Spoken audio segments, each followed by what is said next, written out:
Sì, salve, sono Luca Legnani di Check in Architecture. Buongiorno. La disturbo? It's 4 o'clock Sunday afternoon. We're in the car, we're going from Milano to Torino. We're going to a festival called Share. We're going to meet Bruce Sterling and hopefully Marcus Novak. The conference were organized together with Bruce, and we tried, as you told, to put these 3 different fields where he's really strong at, in the narratives, the activism, and the cyberpunk. And we try to put it together. I really know little about Bruce Sterling, but does he have any relation or attachment to the new green movement that came up in the last years in the States with Al Gore and on and on and on, or?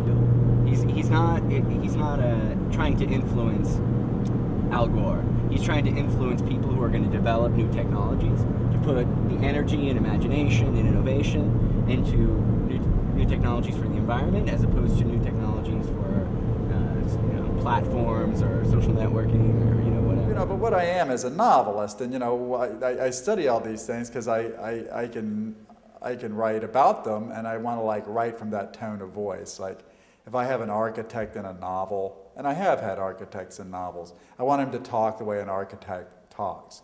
Buildings are frozen social relationships. And one of the reasons the academia is still in business is that it's friendly toward new media art, rather than trying to pretend that it's still 1880 and we have to tell everybody how to do Belle Art hand sketches. And one of the things about that people probably underestimate is how much digital manufacturing is going to be a technology for the poor. Sterling, he works in 3 different kinds of spaces, right? He works as a fictionist, so there's a kind of fictional space, the space of the imagination. He works as an activist. So, and then thirdly, he's also working in cyberspace, right? Which is the internet or electronic and technological issues.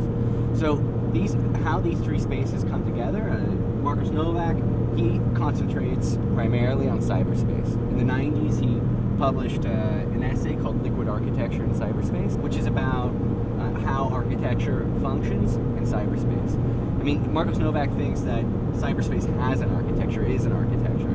And so these 2 guys together, I think that the issues that they're going to bring up together, I think are going to be interesting. The idea of Marcus Novak are really interesting and also really inspiring. He's a kind of theoretical architect. And I think that his vision is really what can be in the near future. That is what interests us. We're all human and we're all, in some sense, insecure. And so for reasons, I would say, of insecurity, people like to draw camps. And if you realize that, okay, I'm human and I'm insecure, so I see something and I want to draw a line, but that's my insecurity. The line isn't really there.